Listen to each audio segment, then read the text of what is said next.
Fady, welcome to interest.co.nz. Thanks, Andrew. Let's talk a bit about the company, because it actually has some origins in Tokoroa, which is a place that most people would not associate technology startups to come from. Tell us that story. Yeah, so that's quite an interesting one. So as a company, we were born global, and the route to being born global was through Tokoroa, funnily enough.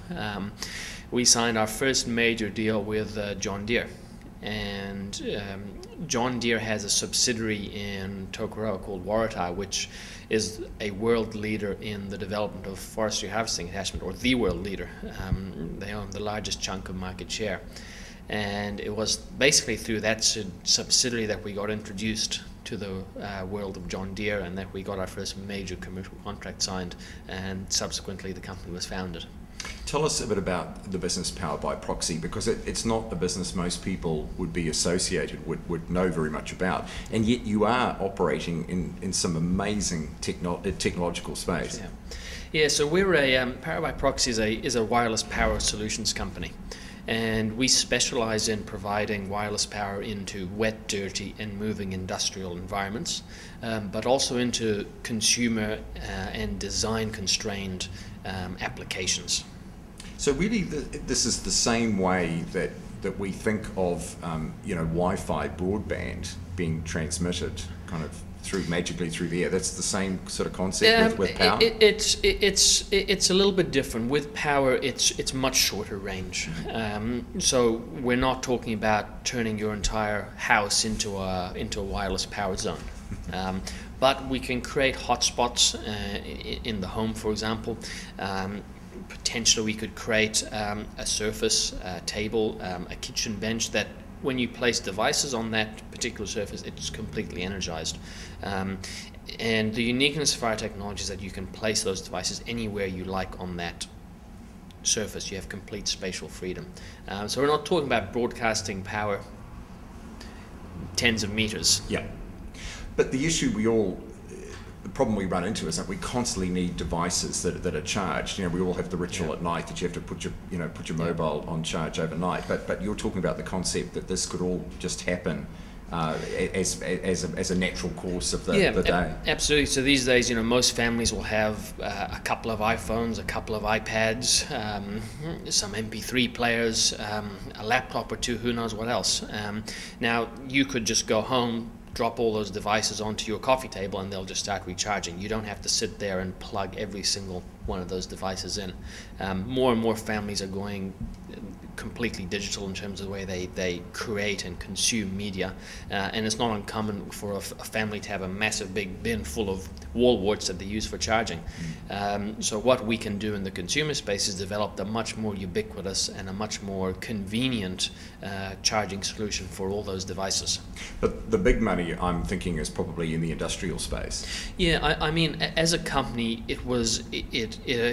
the industrial space was our initial focus. We always said that we would move into the consumer space, but we saw that as a much longer term play for a wide variety of reasons. So yes, we are moving to the consumer space now. We've just released a product we call Proxi 3D, which allows complete charging freedom in a confined area without any restriction on the alignment that you charge the devices or so on and so forth. You can even charge devices whilst the batteries are inserted inside them. So there's a couple of good clips on our YouTube channel that illustrate that concept quite well. What might surprise people too is that New Zealand really is at the cutting edge of this area, which is not something that you would ever think that wireless power, New Zealand is becoming a specialist in. Yeah, absolutely. And I mean, we call Auckland the home of wireless power. Which it is. We have a research institute up the hill, the University of Auckland, which produces the best trained wireless power graduates on the planet. It really is our unfair competitive advantage on the world stage.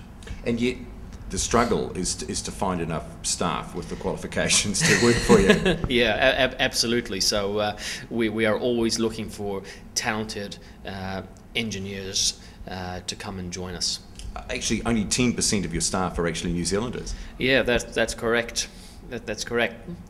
And you've had a number of staff actually who have literally almost camped on your doorstep wanting to work for you, isn't it? You're a popular employer. Yeah. Well, one in particular, and I shared that story with you, but that particular individual is actually getting promoted on Monday and is one of our top engineers. So persistence does pay sometimes. When you look at the potential for what you're doing, how big could you get? And when we look at the potential for the industry as a whole, this could conceivably eclipse something like the wine industry in a relatively short space of time. Yeah, I mean, absolutely, that's certainly our hope. This is modern wireless power is a very new industry. It's a developing industry. There aren't many standards. There aren't many. There's not that much in terms of infrastructure. For example, you can't just walk into a coffee shop and recharge your phone on the coffee table like you can pick up a Wi-Fi signal. It's an emerging market still. So we're very excited that this could grow into something incredibly substantial and significant, not just for us but for New Zealand. So in many ways, you're the poster company for what New Zealand could become. This idea of you creating high value, export-led business. You tick all those boxes.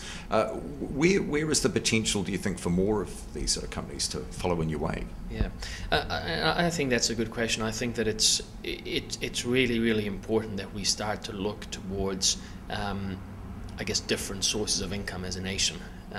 Otherwise, we're just going to continue to get poorer and poorer and poorer. And if I look at my graduating class, of the 20 people I would regard as close, I think only now one remains. Well, one remains here. One is thinking about moving back, but one remains here, and he's one of the early people that joined us at PowerbyProxi. So I think we need to create these exciting opportunities for our young people to be a part of. You can have a global career from New Zealand. It's possible. Because you yourself came to New Zealand, originally born in Egypt, grew up in Bahrain, and came here at 16 or 17. So you've adapted rapidly to all of that. And what particular skill set do you think is the one that makes you successful in New Zealand as an entrepreneur? Yeah, I think it's hard to pin it down to one, I think. But I think, if I was to pick one, I think it's just a really strong sense of belief and conviction in what you're doing can change the world. And that's what keeps you going through the good times and the bad times. It's that sense of, conviction and faith and belief that what you are doing is going to change your industry or the areas you choose to operate. Where could PowerbyProxi be in 5 years? Could you potentially IPO the company? That's always a possibility, I guess. Yeah, that's always a possibility. We don't have any specific concrete plans to IPO the company at this stage, but that's certainly a possibility. We plan on what is certain is that we plan on growing a very valuable business here from New Zealand. And you grew out of the business school, so this is another example of where these ideas can actually happen. You did a conjoint degree in commerce and engineering, so you kind of fused those two together, and that's probably another good example of where this potential for more of these companies to come from. Absolutely, and we were involved with Spark, the University of Auckland's Entrepreneurship Challenge. We were a participant in the inaugural competition. We're very close with the business school, also the engineering school, incredibly close with the engineering school. Auckland Uni Services is a very close partner of ours as well. So there is this whole ecosystem emerging here that didn't exist 10 years ago, and that's really exciting. I think that entrepreneurs can really tap into that and leverage it to create global businesses. How could we speed the process up? That's a good question. I think, if you look at Silicon Valley as the model that everyone holds up, where was that in the 1950s? Didn't really exist, not in it. So I don't think it's a short-term process. I think this stuff takes time, and that's just what it is. And I think that the only way we can speed up the process is by deciding to stick the course, acknowledge that this is a 10, 20, 30-year transformation. okay? And we stick the course, and we invest what is required to make that transformation happen. And the best thing that we can do is create the ecosystem and the environment for people to flourish and create these businesses in, but not change policies and change things every 3 years when the election time rolls around. This is a long-term transformation, and I think, to answer your question, how do we speed it up? It's by not chopping and changing the ecosystem every 3 years when an election rolls around. So staying the course. Staying the course, commit to it, acknowledge this is, and not changing things because after 3 years they don't work. Silicon Valley wasn't built in 3 years. There's this view, of course, that New Zealand could potentially become a magnet to sort of attract these businesses. Is that realistic, do you think? Yeah, I mean, I can see that as a possibility. I mean, already we're capable of attracting world-class investors, for example. New Zealand's got, in terms of a lifestyle, it's a fantastic choice. There's very few places in the world that could top here in terms of the lifestyle that we enjoy and take for granted.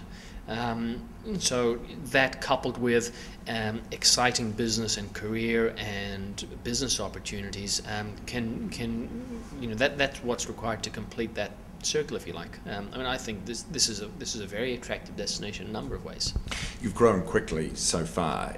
How much more substantive can your growth become? What are the goals that you've set for the company over the next 2 or 3 years? Yeah, so that's a good question. I mean, we're looking at doubling in size this year, and quadrupling in size the following year. So we've got some very aggressive growth plans ahead of us to deliver on some of our targets.